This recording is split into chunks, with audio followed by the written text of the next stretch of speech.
नमस्कार, अनादि टीवी की खास पेशकश अटेंशन में आपका स्वागत है और मैं हूं मनोज वर्मा। मध्य प्रदेश में भले ही अभी नगरीय निकाय चुनाव की तारीखों का ऐलान नहीं हुआ, लेकिन बीजेपी कांग्रेस ने अभी से अपनी तैयारियां तेज कर दी हैं। चुनाव के लिए रोज नए नए फार्मूले बनाए जा रहे हैं। बीजेपी युवाओं पर दाव लगाने की तैयारी में है, तो कांग्रेस ने भी कुछ इसी तरह से प्लान तैयार किया है। अगर कांग्रेस युवाओं पर फोकस करती है तो पार्टी के बुजुर्ग नेताओं का सियासी भविष्य खतरे में आ जाएगा, लेकिन बीजेपी इन सब की परवाह किए बगैर फार्मूला तैयार कर रही है। खासतौर पर मध्य प्रदेश बीजेपी निकाय चुनाव के लिए गुजरात मॉडल अपना सकती है। क्या है ये खास गुजरात मॉडल और क्या है इसमें नया, इसको लेकर नेताओं में आम सहमति बन पाएगी? आज हम इसी विषय पर चर्चा करेंगे, लेकिन उसके पहले देखिए हमारी ये खास रिपोर्ट।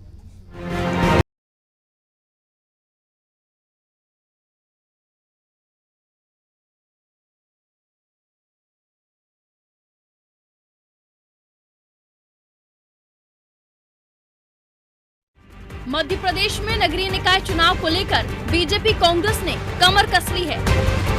दोनों ही दल आए दिन नए नए प्लान बनाने पर फोकस कर रहे हैं। अब नगरीय निकाय चुनाव में अपनी बादशाहत बरकरार रखने के लिए भाजपा गुजरात मॉडल अपना सकती है। इसको लेकर नेताओं में आम सहमति का प्रयास तेज हो गया है। दरअसल गुजरात के स्थानीय निकाय चुनाव में टिकट बंटवारे को लेकर पार्टी ने स्पष्ट गाइडलाइन जारी कर दी है। गुजरात बीजेपी ने साफ साफ शब्दों में कह दिया है कि कुछ लोगों के टिकट में कटौती की जाएगी, जिसमें 6 दशक पूरा करने वाले और 3 कार्यकाल पूरा करने वालों को टिकट नहीं मिलेगा। इसके साथ ही टिकट बंटवारे में भाई और भतीजावाद भी नहीं चलेगा।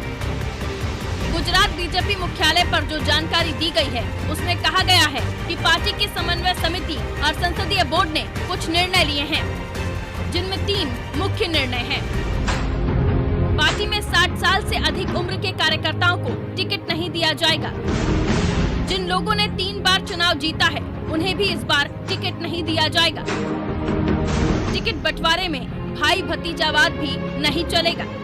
पार्टी में टिकट दिए जाने को लेकर उम्र के बंधन को लेकर तो कोई ज्यादा प्रक्रिया नहीं दिख रही है, लेकिन मौजूदा पार्षद जो इस बंधन के बाद टिकट की सूची से गायब हो रहे हैं, वो अपने परिवार के सदस्यों को टिकट दिलाना चाहते हैं। ऐसे में भाई भतीजावाद प्रणाली के तहत अगर उनके परिवार के सदस्यों को टिकट नहीं मिलता है तो नाराजगी देखने को मिल सकती है। ये पहला मौका नहीं है। इसके पहले जब दिल्ली में केजरीवाल सरकार बनी थी, उसके बाद बीजेपी ने वहीं के सभी तीनों एमसीडी के पार्षदों के टिकट काट दिए थे और नए चेहरों पर दांव लगाया था। इसका नतीजा ये निकला, बीजेपी तीनों स्थानों पर जीत गई थी। विधानसभा चुनाव में मध्य प्रदेश में बीजेपी ने कुछ चेहरों के टिकट काटने में कोताही दिखाई। नतीजा, पार्टी को सरकार गंवानी पड़ी थी। यही कारण है कि इस बार युवाओं के लिए राह खोली जा रही है। वहीं भाजपा में हो रहे परिवर्तन और उपचुनाव में हुई हार के बाद कांग्रेस में भी इसी तरह के फेरबदल का दबाव बना हुआ है। अगर ऐसा होता है तो कांग्रेस के बुजुर्ग नेताओं के सियासी भविष्य पर खतरा बन जाएगा। कांग्रेस अगर युवा नेता को मौका देती है तो प्रदेश के युवाओं का रुझान वापस कांग्रेस की ओर हो सकता है। इससे विपक्ष में होने से युवाओं का साथ मिलने पर कांग्रेस का सियासी संघर्ष न केवल मजबूत होगा, बल्कि भाजपा की मुश्किलें भी बढ़ेंगी।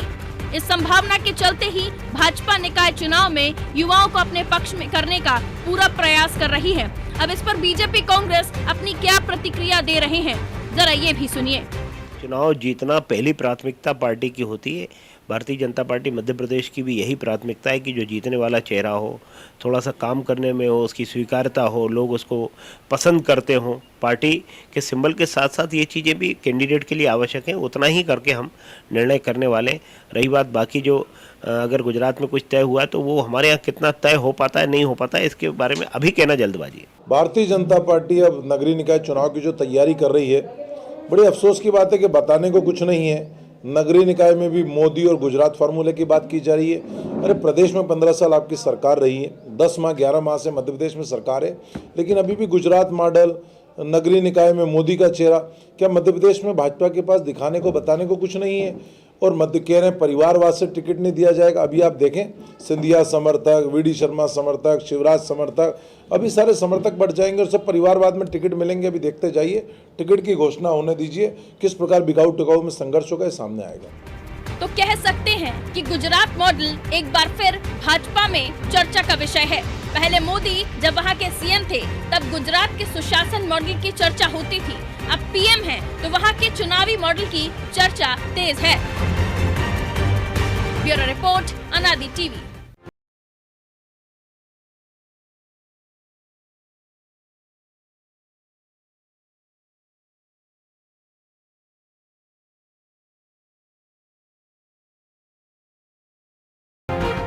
इस विषय पर चर्चा करने के लिए हमारे साथ जुड़ गए हैं अनादि टीवी के एसोसिएट एडिटर प्रभु पटेरिया और ब्यूरो हेड ब्रजेश चौक से। प्रभु जी, बहुत स्वागत है आपका भी। प्रभु जी, जिस प्रकार के मॉडल की बात कर रहे हैं हम गुजरात की, और एक बड़ा हल्ला मचा। हल्ला इसलिए मॉडल ये चर्चा में आया कि खबरें आई कि प्रधानमंत्री नरेंद्र मोदी की भतीजी को भी इसी फार्मूले के आधार पर टिकट नहीं दिया, जबकि उन्होंने कहा कि मैंने तो केवल परिवारवाद के आधार पर नहीं, एक कार्यकर्ता के नाते टिकट मांगा था। तो मान लिया जाए कि मध्य प्रदेश में जब सब कुछ यूथ की बात हो रही है बीजेपी में, कि प्रदेश अध्यक्ष की बात हो, उनकी जो टीम है महामंत्रियों की इक्का दुक्का बात छोड़ दें, या जो उपाध्यक्ष उन्होंने बनाए हैं, जो जिला अध्यक्ष बनाए हैं, मंडल अध्यक्ष बनाए हैं, इन सब के बीच में अगर ये फार्मूला लागू होता है तो आपको लगता है कि बीजेपी को फ़ायदा होगा? क्योंकि गुजरात में लगातार बीजेपी का शासन है तो एंटी इनकम्बेंसी का खतरा हो सकता था, दिल्ली में भी ये खतरा मौजूद था। लेकिन मध्य प्रदेश में 15 साल की सरकार के बाद एक दौर 15 महीने का कांग्रेस सरकार का आया, लेकिन उस दौर को गए भी अब 11 महीने का समय हो गया है, और 2 या 3 महीने और हो जाएंगे जब तक कि बीजेपी के दौर का चलता रहेगा। लगभग 1 साल का समय हो जाएगा। तो एंटी इनकम्बेंसी का खतरा तो अपनी जगह रहेगा ही। तो अगर ये फार्मूला अपनाया जाता है तो आपको लग रहा है कि बीजेपी को सफलता के चांसेस ज़्यादा रहेंगे? क्योंकि जो नगरीय निकाय का पिछला चुनाव का ट्रैक रिकॉर्ड है बीजेपी का, वो अगर नगर पालिका की बात करें तो 16 के 16 महापौर उनके थे, और बाकी जगह भी उनको अच्छी खासी सफलता मिली थी। देखिए मनोज जी, जो पहली बात आपने की है कि मोदी की भतीजी ने टिकट मांगा था, उनको टिकट नहीं दिया परिवारवाद के नाम पे। हालांकि वो खुद को कार्यकर्ता बता रही थी, वो परिवार का कहीं जिक्र नहीं कर रही थी।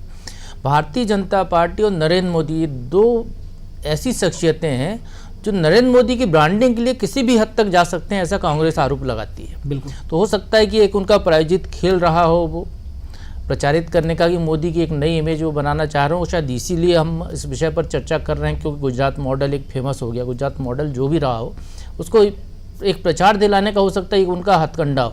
बिल्कुल। तो ये कि अपनी चीज़ वहाँ पर है। और जहाँ तक इस पूरे गुजरात मॉडल पर काम करने की बात है, तो कांग्रेस के प्रवक्ता को भी हमने सुना, वो जो कह रहे हैं कि भारतीय जनता पार्टी को सब आयातित करना पड़ रहा है गुजरात से, यहाँ अपना लोकल कुछ नहीं है। लेकिन भारतीय जनता पार्टी के जो प्रदेश महामंत्री हैं, वो जो कह रहे हैं वो गौर करने वाली बात है। वो कह रहे हैं कि ये तो जब चुनाव की आएंगे, परिस्थितियां होंगी, टिकट वितरण होगा, तब तय किया जाएगा क्या करना है, क्राइटेरिया क्या होगा। सारी पार्टी आखिर में ये कहती है कि जिताऊ उम्मीदवार को टिकट मिलेगा। तो वो खुद गुजरात मॉडल को दरकिनार कर रहे हैं। बिल्कुल। एक तरीके से ये कहें कि जिस मॉडल की बात की जा रही है, जिसका महिमा मंडन पूरी भाजपा कर रही है, उसका जो है खुद भाजपा के प्रदेश महामंत्री ने एक तरीके से उसको दरकिनार करने की बात कही है कि हम जीतने योग्य परिस्थितियां, वो सब चीज़ों को देखते हुए टिकट का निर्णय लेंगे। अब यहाँ पर नगरीय निकाय चुनाव की बात हो रही है, और इसमें कोई ऐसा कोई मॉडल, अलग अलग राज्य का मॉडल कहीं पे फॉलो हो जाए, वो संभावना कम दिखती है, क्योंकि हर राज्य की, हर जगह की परिस्थितियाँ अलग अलग होती हैं। जैसा आपने भी कहा कि भारतीय जनता पार्टी लगातार यहाँ पर नगरीय निकायों में जीतती रही, एक के बाद एक। अब जरूर 15 महीने का गैप हो गया, कई जगह चुनाव की स्थितियाँ नहीं है, तो प्रशासन के हाथ में कमान है, तो एक नया स्थिति निर्मित हो रही है, तो उसके बाद वो चुनाव मैदान में उतरेंगे। लेकिन यदि हम भारतीय जनता पार्टी को ही देखते हैं, यदि हम भोपाल की बात करते हैं जी, तो भोपाल में भारतीय जनता पार्टी के पास कोई जिता उम्मीदवार नहीं है महापौर पद के लिए, ऐसा कोई नाम सामने नहीं है। फिर नाम उभर कर जो आ रहा है, जो पिछली महापौर है, जो पूर्व मुख्यमंत्री बाबूलाल गौर की बहू है, कृष्णा गौर, जो विधायक हैं, उन्हीं का नाम बार बार आ रहा है। ये संकट तो कांग्रेस के साथ, ये कांग्रेस में भी यही संकट है। भगवान दास सबनानी एक नया चेहरा थे। जब उमा भारती की सरकार थी, एक लहर आई थी 10 साल की दिग्विजय सिंह सरकार के खिलाफ। उस लहर में भारतीय जनता पार्टी को रिकॉर्ड तोड़ विधानसभा में बहुमत मिला। लेकिन जब भगवान दास सबनानी, नया चेहरा, युवा चेहरा उतारा गया था, तो चुनाव में उनको पराजय झेलनी पड़ी थी महापौर के चुनाव में। लेकिन उसके कई सारे कारण थे।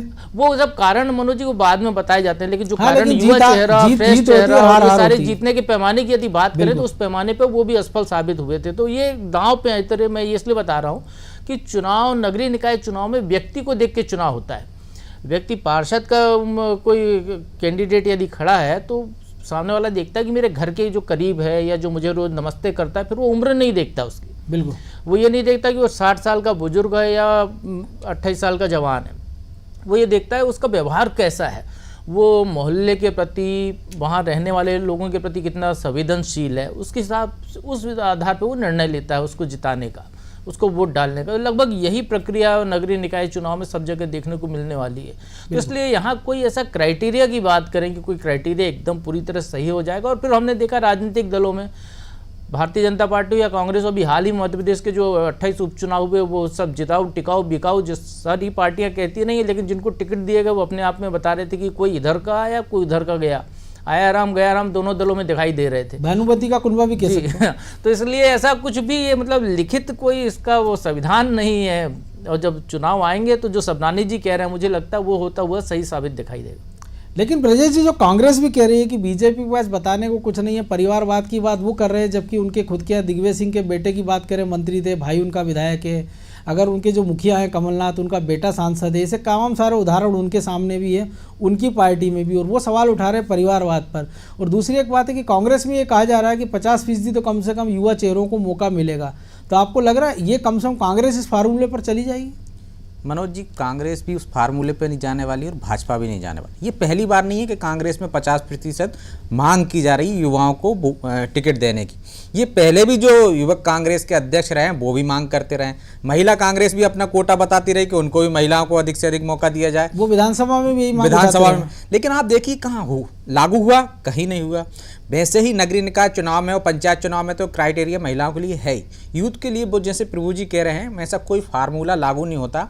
जो जीत सकता है, जैसे भगवान दास सबनानी कह रहे जीतने वाले को देंगे हम, कि वो कितना सक्रिय क्षेत्र में किसके लिए काम करता है नहीं करता। तो क्राइटेरिया नगरीय निकाय चुनाव में कितना रहेगा वो तो जब रहता है मनोज जी कि यदि नेता को टिकट काटना है तो वो क्राइटेरिया बता देता है कि हमें इसको टिकट देना है, तो उन्होंने गाइडलाइन बना दी कि इस आधार पर नहीं दे रहे। चाहे 75+ के फार्मूला हो, 100% कोई सा लागू नहीं होता। लास्ट में यही कहा जाता है कि ये जीतने वाला है और जो यूथ हम ला रहे हैं वो जीत नहीं सकता, इसलिए इनको टिकट दिए। तो यूथ को जब हटाना होगा तो ये कर देंगे। राजनीति में सिर्फ फार्मूले अपने सुविधा अनुसार देखे जाते हैं। विधायक कहेगा साहब ये मेरा समर्थक नहीं है, वहाँ कोई विवाद आया तो उन्होंने कहा नहीं इसकी ये दिक्कत है, इतनी समाज के वोट हैं, तो सारे क्राइटेरिया जिसको टिकट दिलाने के लिए उसके फेवर में हो जाते हैं और जिसको नहीं देना है टिकट उसके खिलाफ सारे हो जाएंगे। नहीं तो आप देखिए कि सामान्य सीट से पिछड़े को आप टिकट दे देते हो, पिछड़ा वर्ग से, या महिला को दे देते हो, जबकि वो आरक्षित है ना। आपने एक आरक्षण लागू कर दिया, तो यदि सामान्य वर्ग से कोई आरक्षण है बाट का तो उसको सामान्य वर्ग को ही दो। तब जब आपको पिछड़े वर्ग वाले को टिकट देना होता तो आप कहते हो नहीं उस वर्ग से हमारे पास ऐसा कोई कैंडिडेट नहीं है जो जीत सके, इसलिए हमें इनको देना पड़ रहा है। तो ये कोई लागू नहीं होता मनोज जी कि आप हाँ सामान्य वाले को आपको काटना है तो उसको नहीं दे सकते हो आप, उसके लिए क्राइटेरिया है ही ना, पिछड़े वर्ग में जाकर लड़ नहीं सकता, वो महिला पे लड़ नहीं सकता, लेकिन उसके क्षेत्र में आरक्षण हो जाता है। तो पार्टियां अपनी सुविधा अनुसार काम करती हैं। नगरीय निकाय में बहुत सारे फैक्टर काम करते हैं, स्थानीय विधायक का फैक्टर काम करता है, उसको पूरा एडजस्ट करना पड़ता है। वो विधानसभा देखता है कि कौन कार्यकर्ता नाराज ना हो जाए, किसी को मंडल अध्यक्ष बनाएगा, वो किसी को वार्ड अध्यक्ष बनाएगा, किसी को जिले की कार्यकारिणी में रखेगा और किसको टिकट देगा, ये सब उनके तय रहते हैं। लेकिन वो ये भी तो देखता है कि फिर इनमें से कोई ऐसा भी ना हो कि जो मेरा कॉम्पिटिटर बन जाए बाद में, तो सबसे पहले वो उसको निपटाने का काम करता है, चाहे वो युवा योग्य हो कुछ भी हो। निश्चित तौर पे मनोज जी आप भोपाल का ही उदाहरण देख लीजिए। आप जो सब विधायक हैं आज की तारीख में, सांसद तक गए हैं, चाहे आलोक संजर हो और महापौर तक गए, सब वो नगरीय निकाय पार्षद से आए। तो अब वो क्यों चाहेंगे कि अगला विकल्प कोई ऐसा खड़ा हो, बार बार जीते, कोई ऐसा चेहरा आ जाए सामने कि जो आगे जाके विधानसभा में दावेदारी करे, उनके टिकट काटने की कोशिश करे। तो इसलिए आप देखिए ऐसा कोई दावेदार नहीं होता। आज महापौर की हम बात करें, जैसे प्रभु जी कह रहे थे कोई आपको दावेदार नहीं दिखता, तो क्या बाकी पार्षद नहीं थे? क्या महिला पार्षदें नहीं थी क्या? पहले थी, लेकिन आपने उनको आगे नहीं बढ़ने दिया। एक बार जीते, दूसरी बार उन्होंने टिकट काट दिया कि बार बार जीतोगे तो आप आगे दावेदार हो जाओगे। और उनके कोई बैकग्राउंड ऐसा नहीं था। जिस टाइम पे पहले देखिए आप, जब ये विधानसभा का आरक्षण हुआ, एक विधानसभा थी हमारे पास, 4-5 विधानसभा हो गई, तब जो पार्षद थे उनको मौका मिल गया। अब वो क्यों चाहेंगे कि दूसरे को किसी को मौका मिले? तो आप देखिए जिलाध्यक्ष की बात करिए तो पहले सुरेंद्र नाथ सिंह जिलाध्यक्ष रहते हैं, आलोक शर्मा रहते हैं, फिर अब नए युवा को दे दिया, तो लेकिन वो पर्दे के पीछे नहीं, पर्दे के सामने नहीं आने देते, उनको इतना सक्रिय नहीं होने देते कि पीछे से जोर लगाते हैं, उनको खींचते हैं, टांग खींचते हैं। तो जो आपको लग रहा है कि आज आपके पास कैंडिडेट नहीं है, वो यही एक वजह है कि स्थानीय राजनीति में बहुत सारे दाव पेच चलते हैं। कोई क्राइटेरिया आप ले आओगे, यूथ का क्राइटेरिया क्यों ला रहे हो आप? क्योंकि नया लड़का आएगा, आज वो अगली बार दूसरा आप क्राइटेरिया ले आओगे, और जहां आपको लग रहा है कि ज़्यादा काबिल है तो आप उसको भी अगली बार टिकट नहीं दोगे, दूसरे कोई उपाध्यक्ष बना दोगे, जिले में कुछ कर दोगे। बहुत सारे सक्रिय पार्षद रहे थे पहले जो विधायक के टिकट मांग रहे थे, उनमें एक लिल्ली अग्रवाल का भी नाम था। आज लिल्ली अग्रवाल कहाँ है? जिला अध्यक्ष की दौड़ में थे, गायब है, कहीं नहीं है। तो मनोज जी, स्थानीय राजनीति और स्थानीय दाव पेच अलग चीजें, वो किसी क्राइटेरिया को नहीं मानते, वो सिर्फ ये मानते हैं कि आगे कौन दावेदार होगा, हमारी कुर्सी किससे खतरे में, उस आधार पर टिकट दिए जाते हैं। प्रभु जी, गुजरात मॉडल मान लीजिए लागू नहीं हो या जो भी मॉडल लागू किया जाए, लेकिन एक और चीज़ है कि अगर महापौर के लिए तो आपको कोई क्राइटेरिया बन ही सकता है। दूसरी एक बात है कि ये बीजेपी या कांग्रेस, हमने देखा है कि एकमात्र जो फार्मूला होता है, अगर आपको किसी का टिकट निपटाना तो उसके लिए तमाम क्राइटेरिया, हमने कैलाश विजयवर्गीय का उदाहरण है, हमारे सामने गौरी शंकर सेजवार का उदाहरण है, हमारे सामने गोपाल भार्गव का उदाहरण है, जयंत मलैया का उदाहरण है, ऐसे तमाम सारे उदाहरण हैं। तो आपको लग रहा है कि इस बार भी नगरीय निकाय में भी इस फार्मूले का इस्तेमाल हो सकता है कि अगर किसी को निपटाना है तो भाई भतीजावाद, परिवारवाद के नाम पर निपटा दिया जाए, और जिसी को टिकट देना है तो उसके लिए कह दिया जाएगा जिताऊ टिकट है, यानी सिक्का चित भी हमारी, पट भी हमारी। और दूसरी एक और बात है, आपको नहीं लगता कि जो एंटी इनकम्बेंसी की हम बात करते हैं कि महापौर और बाकी पार्षदों का बार बार जो आरक्षण हो जाता है कि महिला वार्ड है तो पुरुष हो गया, ओबीसी सामान्य हो गया, इसके कारण भी कई जगह पार्षद लगकर काम नहीं करते, क्योंकि उनको पता है कि 5 साल बाद या तो उनका वो वार्ड चेंज हो जाएगा, इसलिए वो ज़्यादा जिम्मेदारी से काम नहीं करते हैं। बिल्कुल मनोज जी, जो आपने आखिरी में बात की, ये वाकई में ये पहलू तो है कि कोई व्यक्ति एक क्षेत्र बनाता है और वहाँ काम करता है, अच्छा विकास कार्य करता है, और फिर अगली बार उसको श्योरिटी नहीं कि 5 साल बाद उसको वहाँ पे लड़ना है, तो इतना ज़्यादा योगदान वहाँ पर क्यों दे विकास में। ये जरूर पार्षदों के मामले खासकर कई बार ये दिखाई देता है, लेकिन हर व्यक्ति की चूंकि चुनावी राजनीति है देश में, हर व्यक्ति चुनाव लड़ना चाहता है, उसको जहाँ मौका मिले वहाँ चुनाव मैदान पर उतरता है। जो दूसरी बात आपने कही परिवारवाद की या क्राइटेरिया की, तो भाजपा का क्राइटेरिया है, भाजपा ने बनाया गुजरात में, उसको मध्य प्रदेश में चाहें तो लागू करेंगे, जहाँ तक उनको उपयोगी होगा तब तक उसको लागू करेंगे, जहाँ उपयोगी नहीं होगा वहाँ जिताऊ का फायदा ले लेंगे, वो कि जिताऊ की जरूरत है यहाँ पर, उसको जिताना जरूरी है, इसलिए उसको ले लिया, क्राइटेरिया को किनारे रख देंगे। जैसा कि परंपरागत ढंग से भारतीय जनता पार्टी 60 साल वाला कर सकते हैं जी, प्रदेश अध्यक्ष 50 का है, जिला अध्यक्ष मनोज जी, यही पार्टी है, यही सरकार थी जिसने मध्य प्रदेश के सहकारिता क्षेत्र में सुधार के लिए कदम उठाया था। बिल्कुल। और ये कहा था कि सहकारिता संस्थाओं के जो अध्यक्ष हैं वो विधायक या सांसद नहीं बन सकते। इसी भारतीय जनता पार्टी, इसी शिवराज सरकार ने एक विधानसभा में अमेंडमेंट लाकर यह निर्णय लिया था। अब फिर उसको पलटने की तैयारी। वही सरकार, चूंकि आपको उन संस्थाओं पर ये इन प्रकार हमेशा अपना कब्जा बरकरार रखना है। 15 महीने की जो फेज आया कांग्रेस गवर्नमेंट का, उसमें भाजपा की बहुत सारी आंखें खुल गई। तो अब ये इनके प्रकार वही सरकार कब्जा रखने के लिए उसी नियम को बदल रही है कि सांसद विधायक भी इन संस्थाओं पे अध्यक्ष पद पर पहुंच सकते हैं। तो इस तरीके का ये सरकारों का कब्जे का जो सिद्धांत है राजनीतिक दलों का, तो वो यहाँ पर तय करता है। इंदौर की महापौर आप देखिए, विधायक भी हैं, महापौर भी हैं, 2 पद पे, एक व्यक्ति 2 पद के सिद्धांत पे भाजपा चलती है, एक व्यक्ति 1 पद के सिद्धांत पे। उसको लंबे समय से, इसके पहले कैलाश विजयवर्गीय थे, तब भी उनके साथ यही था कि वो महापौर भी थे, विधायक भी थे। तो आपका जिताऊ का फार्मूला अलग है, कहने का फार्मूला अलग है। ये मतलब राजनीतिक दल, चाहे भारतीय जनता पार्टी और कांग्रेस, ये हाथी के दांत खाने की और दिखाने की और वाली बात है कि उनके परिवार की बात आएगी तो, उनके बेटों की बात आएगी तो परिवारवाद नहीं है। वो तो लंबे संघर्ष करके राजनीति में आया है, भले पद उसको अपने परिवार के पिताजी के दम पर मिला हो। आप ये देखिए कौन सा भाजपा का बड़ा नेता है जिसका बेटा आज मध्य प्रदेश की राजनीति में नहीं है, या जो बड़े नेता उनके पिता राजनीति में थे, पिताजी राजनीति में नहीं थे। ये सब के चूंकि राजनीति एक व्यवसाय है, उनको जब आप आरोप लगाएंगे, कोई सवाल खड़े करता है तो वो कहते हैं डॉक्टर का बेटा डॉक्टर बनता है, इंजीनियर का बेटा इंजीनियर बनता है, व्यापारी का बेटा व्यापारी बनता है। लेकिन कोई ये नहीं कहता ना प्रभु जी कि डॉक्टर के बेटे को डॉक्टर बनने के लिए डॉक्टरी पढ़ना पड़ती है। उसको डॉक्टर ये नहीं कहेगा कि जा बेटा तू डॉक्टर बन गया, मेरे नर्सिंग होम में तू बैठ जा। इंजीनियरिंग के बेटे को इंजीनियरिंग पढ़ना पड़ेगी, वो ये नहीं कहेगा बेटा मेरे साथ चल, तू पिलर खड़ा कर दे, पुल बना दे। तो ये आपको नहीं लगता उदाहरण भी गलत है? मनोज जी, इस पे किसी एक IAS अफसर ने किस्सा सुनाया था, मैं बताता हूँ जी। उसने कहा कि जो सबसे ज़्यादा बुद्धिमान लड़के होते हैं, इंटेलिजेंट, वो 12वीं पास करके मेडिकल के या JEE में निकल जाते हैं, तो या तो डॉक्टर बनते हैं या बड़े इंजीनियर बनते हैं। बिल्कुल। उसके बाद जो कम बुद्धिमान होते हैं उनसे पीछे, तो वो जो है प्रोफेसर बन जाते हैं। BSc कर ली, उनने मैथमेटिक्स की डिग्री ले ली या कोई भी डिग्री ले ली, PhD कर ली, वो कॉलेज में प्रोफेसर बन जाएंगे या CA चार्टर्ड अकाउंटेंट बन जाएंगे, इसके तीसरी श्रेणी वाले। बिल्कुल।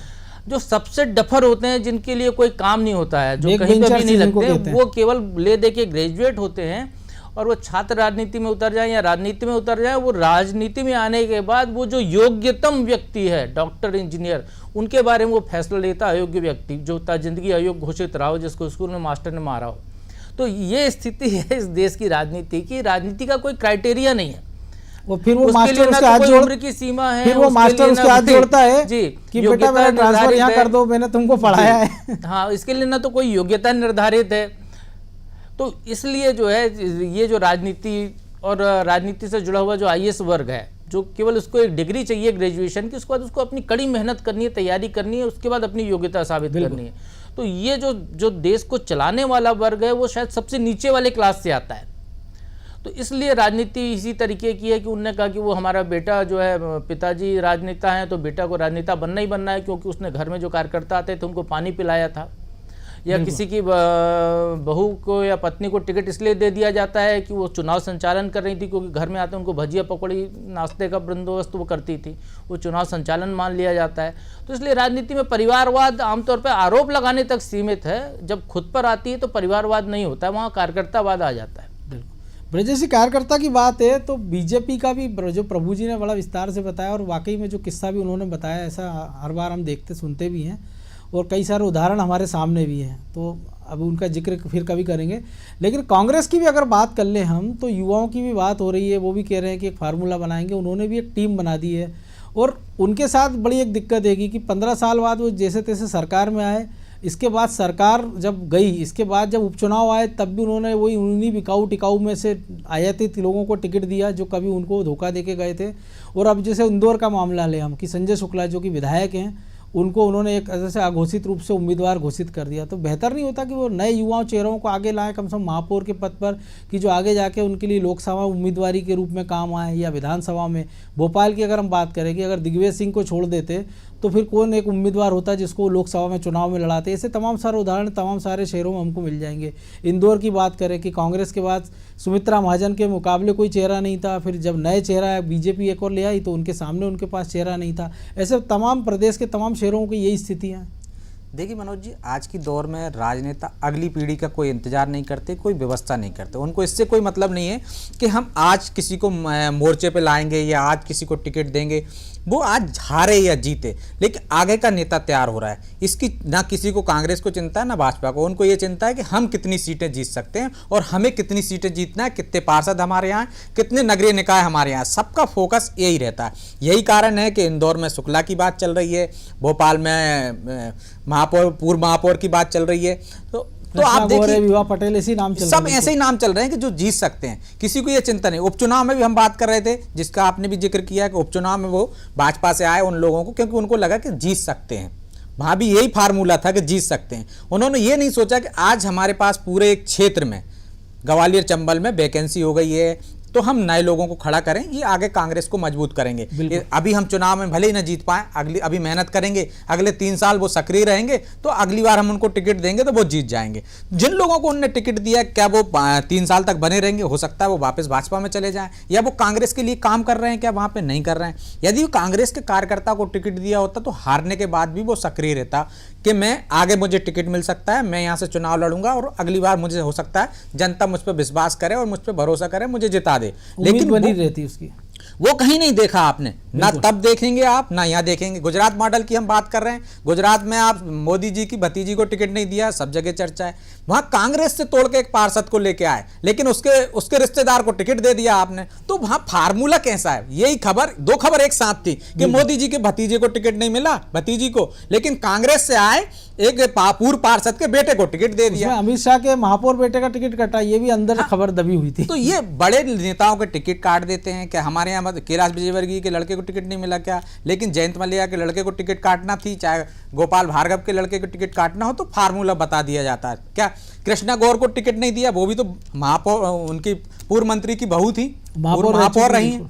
तो देखो, कोई क्राइटेरिया नहीं है उसमें, जिसको टिकट देना है तो उनके लिए सारे दरवाजे खुले हुए हैं, सारे क्राइटेरिया बाहर हैं और जिनको नहीं देना उनके लिए 10 बहाने। और बड़े नेताओं के लिए इसलिए नहीं देते शायद कि एक माहौल ना बने कि यहाँ भी परिवारवाद आ गया है। बिल्कुल, चाहे वो कैलाश विजयवर्गीय जी के पुत्र को मिला हो, आकाश विजयवर्गीय को बड़ी मुश्किलों से मिला है। तो मुझे लगता है भाजपा कहीं ना कहीं थोड़ी डरी रहती है कि बड़े नेताओं के बेटों को देंगे, यदि मुख्यमंत्री शिवराज सिंह चौहान के बेटे को टिकट दे देंगे या पत्नी को टिकट दे देंगे मान के चलिए, तो एक माहौल बनेगा कि यहाँ भी परिवारवाद आ गया है। वहां तो परिवारवाद है ही, जो आरोप लगाते रहते हैं आप, वो आरोप कहीं आप पे ना लगने लगे। इसलिए मुझे लगता है बड़े नेताओं के रिश्तेदारों को थोड़ी मुश्किल होती है। बाकी आपको टिकट तो मिलते ही हैं। यदि आप यहाँ चौधरी राकेश सिंह को लेके आए तो आपने उनके भाई को टिकट दिया ही ना। बिल्कुल।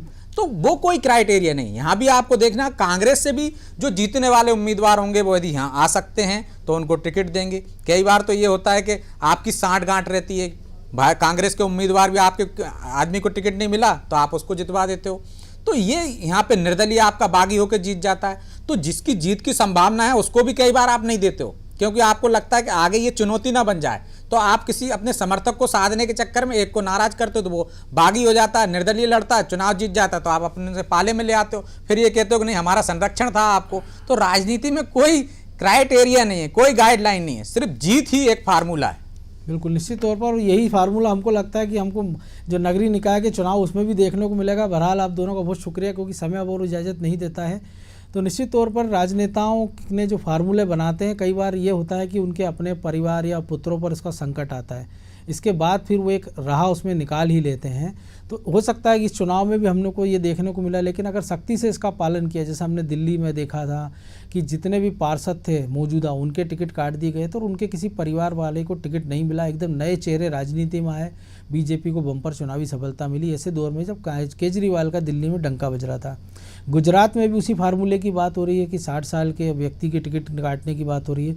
और मध्य प्रदेश में भी यही सुगबगाहट है कि नए चेहरों को टिकट दिया जाए, कम से कम 50% युवा चेहरे हों जिनकी साख अच्छी और जनता के बीच वो एक अच्छा मैसेज दे सकें। तो निश्चित तौर पर जब ऐसे दौर में जब भारत युवाओं का देश कहला रहा है और राजनीति में अगर युवाओं को मौका मिलता है, अच्छी छवि वाले चेहरों को हम सामने लाते हैं, राजनीति का भी भला होगा, समाज का भी भला होगा, पार्टियों का भला भी होगा, देश का भला भी होगा। तो उम्मीद की जाना चाहिए कि राजनीतिक दल जीत के फार्मूले से ऊपर उठकर सोचें और विचार करें कि कैसे वो अच्छे और सच्चे उम्मीदवारों को सौंपे जनता को, ताकि जनता उन्हें ऐसी जगह बिठाए जहां वो उनके भाग्य का फैसला करते हैं। अटेंशन में आज इतना ही, मुझे दीजिए इजाज़त और आप देखते रहिए अनादि टीवी। नमस्कार।